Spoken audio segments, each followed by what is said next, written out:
જી તમારું નામ? જય શ્રીબેન દલાલ. તમારા છોકરાનું શું નામ છે, શું બનાવ બન્યો? જય નગીન દલાલ. એ કાલે સવારથી ઘરે જ હતો. રાત્રે 8:30 વાગે ઘરેથી ગયો. મને કહે કે મેં મારા દોસ્તારને મળવા જાઉં છું. અને 12:15 12:30 વાગે મને ફોન આવ્યો કે એને વધારે ઘાવ લાગ્યા છે.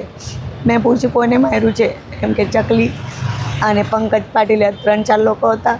એમના સાથે 7-8 લોકો હત્યા તીક્ષ્ણ હત્યા લઈને આવેલા. એ ગાડી પર બેસેલો હતો, એને ખેંચીને માર્યો.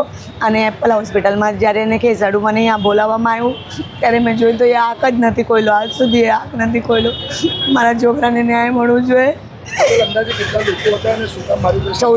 14-15 લોકો હતા. અને એનું કારણ એવું હતું, ચકલી આ લોકોને છે ને ઉધના પોલીસ સ્ટેશનથી પાસો થયેલો હતો.